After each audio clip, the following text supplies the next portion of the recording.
being a vocalist and teaching vocals, like what are some examples of things you like commonly see people messing up or doing to damage their voice? Oh, the list is too long.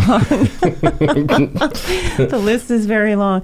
I think one of the biggest challenges is with a lot of young singers, they are mimicking singers that they've heard, right? So young, and maybe this is true with other instruments too. So, but maybe this is particular to voice. Well, yeah, because if you dam it, you really, you can damage, I guess, for guitar, but not like you can with voice. You can irreparably really harm yourself. Yeah, so I hear a lot of young singers coming in, singing with a lot of tension, a lot of physical tension, which it's so complex with the voice, because there's so many little muscles involved in learning how to free up so that you're not standing in the way of your instrument being able to function freely.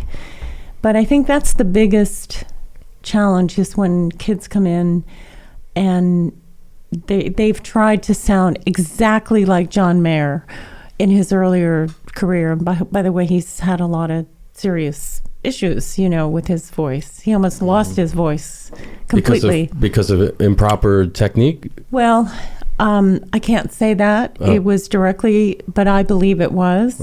But he developed a granuloma, which is it looks like a big cyst on your vocal fold, and he had to have it surgically removed. And it started to come back, and, he had some real problems. I didn't realize that. Oh, yeah. And so I hear him now, and it sounds like to me he's had some instruction, because he's changed his technique a little bit. I just follow who he dates. I don't. Oh, that's much more interesting, I think, than I'm just trying what I'm to talking date him. about. He's so dreamy. He is dreamy. Yeah. He is dreamy. He's a good songwriter, too. Brilliant songwriter, yeah. What about Adele? Isn't she also like another culprit? Adele had a couple surgeries. She had a couple vocal bleeds, what vocal hemorrhages are called, and I didn't know that either. Oh, yeah. Sam Smith, Meghan Trainor. There's so many young singers that are having serious issues. Yeah. And with someone like Adele, just seems like she has such a pure voice. I wouldn't think of anything about her being improper, but I'm not a singer, obviously. So this is where you get into the minutia of vocal technique, and she has a great sound, obviously a beautiful, natural sound to her instrument. But there were things she was doing that definitely put a strain on her instrument. And as far as I know, she also was a smoker. That's not recommended.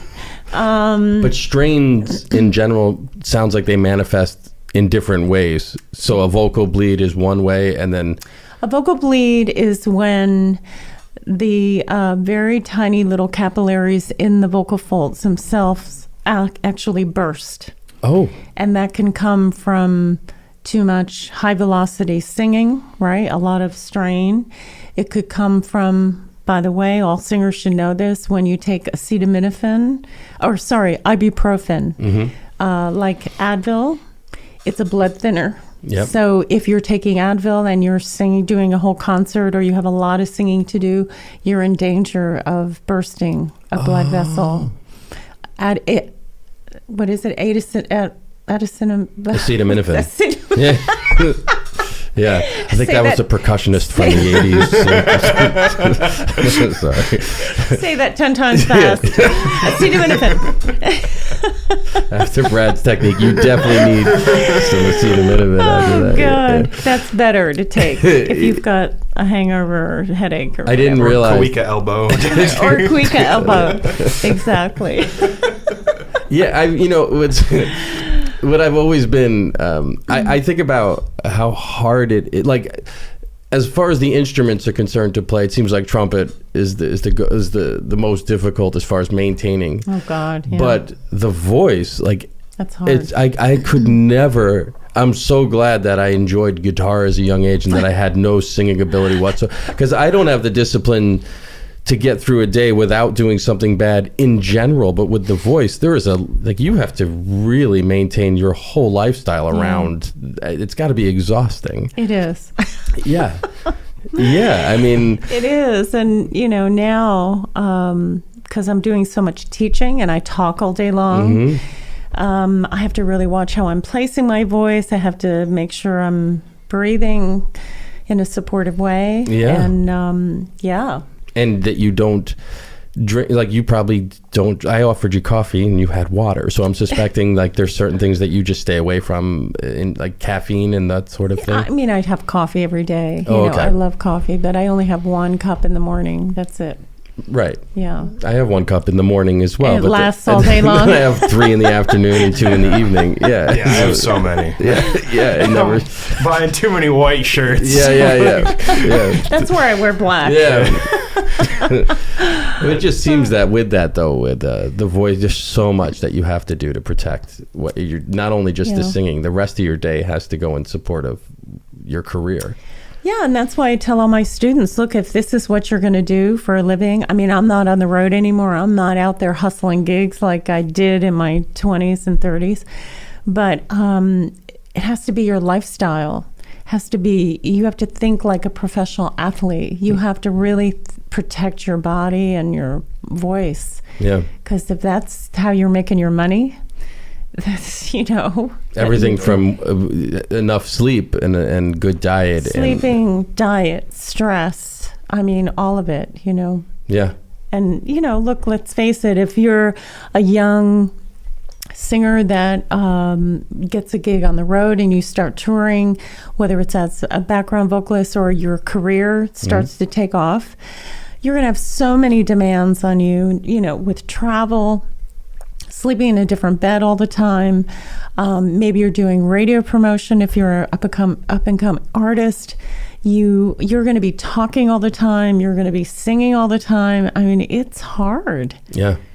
Yeah. Yeah, it sounds it. And it really does take a lot of vigilance, to keep it together. Yeah, and I suspect disciplined is in general. It's a big word. Yeah. It's a big word that a lot of people don't get, but No, well, it's also something you have to develop through just doing that. But there's no way I could do it. There's no way. Good thing you're a guitar player. Yeah, totally. No, really. Like, there's no physical way I could ever hang in that world. Nope, you got to be a certain type. Yeah, you do. And I'm not it. You're more of a rapper, Matt. It's like the difference between being a brain surgeon and a general practitioner, right? I feel more confident that I could probably get brain surgery together as opposed to singing. Like, I really think I could at least get in the brain. Maybe not sew it back up properly. Yeah, your fingers are already. You probably got some good dexterity going already. And for all the caffeine I've had, I'm pretty steady. Yeah, you are pretty steady. Yeah. I wouldn't That's have. impressive. Yeah, you're probably steadier than me. I don't know. yeah. It doesn't. I'll cut you open after the show. Listen, you get all up in the medulla, and you just think B flat 7, man. I'm sure it'll work itself I'll put it out. right. Yeah, we can do this. I bet you didn't know we were going there today. No, You had no idea. I'm sorry. You're regretting this every moment moving forward. So with vocalists that you work with a lot of the time, do you see anything that's like a big like obstacle to people kind of finding their voice and getting comfortable in their, like, as a singer? Like, what do you feel like makes a difference in like people just getting comfortable with what they're working with? I think the point that I brought up before of, and this is probably true for musicians too, I think the hardest thing is to find your own sound, to find your own voice, to not get caught up in trying to copy other singers. Oh, I want to sound like Adele, or I want to sound like, Ariana Grande, I mean, why? Because they've done that already. Yeah. Do your thing, Yeah. What's amazing about Ariana Grande is hearing her do anybody else. Like you hear her do herself, and then you hear her do like. Did you ever catch the SNL bit she does? No. Where the satellite radio breaks down and she has to do. She's like in the office as an intern. They're like, we're about to lose the Aretha Franklin channel, or we're about to lose the Christina Aguilera channel, and then she just sings like them. Oh wow! It's absolutely astounding to hear her do it. Like, have you? You've never seen her do? No. Oh, I mean, she does Celine Dion. She does, and it's incredible. I mean, it's also hilarious because she has some of the things that the expressions or phrases that these different people use. That's cool. But she does. I think she does Christina on there. She sounds. I think she does Adele. But she does them. You're like, holy cow! That's like pretty good. Her study, her level of what she understands is really incredible. That's pretty cool. So it's hard not to want to sound. I mean, who doesn't want to sound like anybody who's doing a magnificent job at what they're doing? Yeah, no, I get it. But you want to find yourself. Ultimately, right? As an artist, you want to figure out who you are. Yeah, probably for the simple reason that someone else can already do, and all the people buying those tickets. They don't want to see you do it. Exactly. Yeah, that's true. Exactly. Yeah. Now, do you mostly have like just vocalists coming to you for help, or do you have like rappers come to you say like, how do I? I've had some rappers. Yeah, absolutely, and also just musicians that want to work on their voices, and and plus I teach at NYU in the New School, so that's a pretty broad population. So lots of different singers and musicians, you know. Like I've been recently working with a drummer who's in a band, and he just wanted to improve his voice so he could do background vocals, And that's a trip, because you think about drummers are constantly moving every part of their body, and then to sing as well. Yeah. It's trippy, actually. It is. Yeah, it's a different part. That's a different aspect of it. Yeah. Watching drummers do that. Yeah. Now I do this and a little bit of radio, and I feel like that's not very taxing on the voice. I mean, I talk for an hour or two maybe at a time sometimes. I'm also a year into doing stand-up comedy, which at this point is very like 5-10 minutes at a time, just because I'm still new and I'm getting my reps in. But as I go forward and I have to talk to more people, or if I have to talk for longer periods of time, like what do I need to look out for in public speaking to like make sure I'm not like falling into bad habits right off the bat? Well, I think the fundamentals, like with everything, the fundamentals are really important. So watch your breathing. How are you breathing? Are you breathing the nose? Are you breathing diaphragmatically or thoracically? Is that Japanese? I know my stomach should go out. My chest should go like out this way. You know what the diaphragm is, right? Yeah. So when you breathe, do you feel that sense of expansion in the lower part of your torso? Yeah. Oh, good. Yeah, that's great. Like I try to like push out like this. I've taken some vocal lessons where that was kind of the focus, but like I'm not good. I don't have like, especially for speaking, I don't have like a deep sense of like what this should feel like, or. Well, I mean, when you take a breath, it should feel expansive and relaxed. So it shouldn't feel like you're pushing your belly out. It should feel like you're letting it release. Okay. And the diaphragm's dropping down, and the reason why you feel that sort of your belly pushing out in a way is because the diaphragm is displacing organs in your body that are pushing out of the way, and the floating ribs are expanding the chest cavity, right? Yeah. So anyway, I could talk about this stuff forever, Yeah, it's fascinating.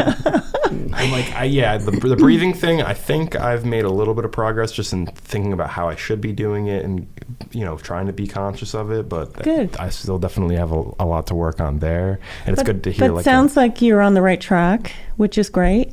And then the way that you're kind of focusing the sensation of the resonance of your voice, which we call placement.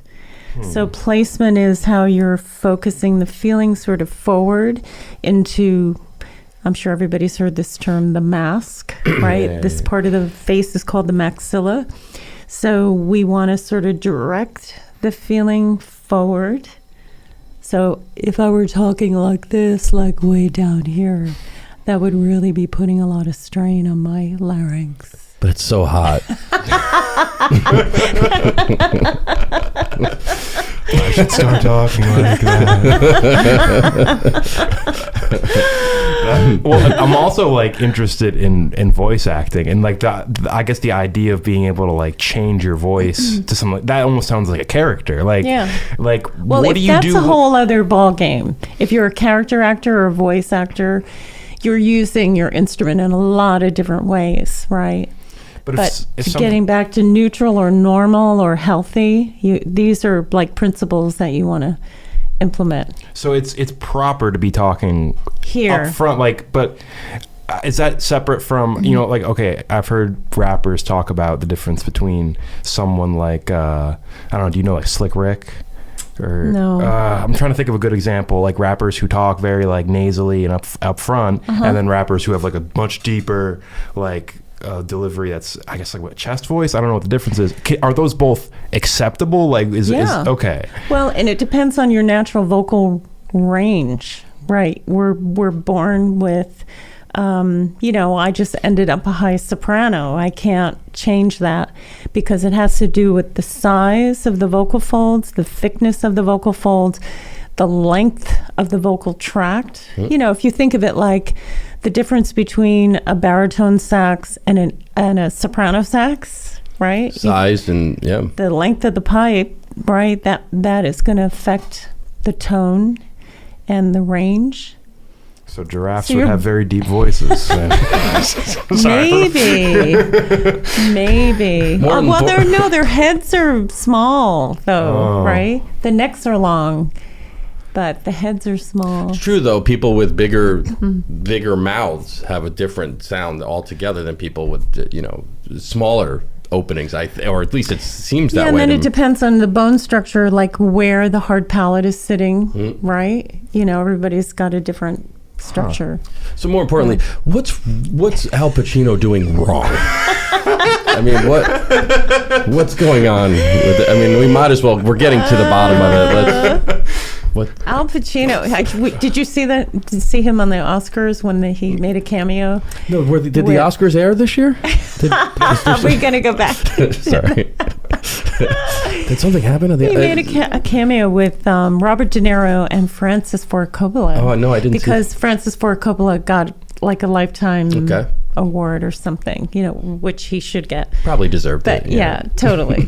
But I was like, I'm sorry, I love Al Pacino, but I was shocked at how much older he looked. You know. Did you? Yeah. I mean, we're all getting older. I'm getting old too, but I was like, oh, Al. Yeah, I didn't. How did his voice sound? Did he still sound like a Southern gentleman, or is it morphing into something else now? He sounds like a New Yorker to me, you know. Yep. Him and Robert, they're New Yorkers, right? Sure. Yeah. Yeah.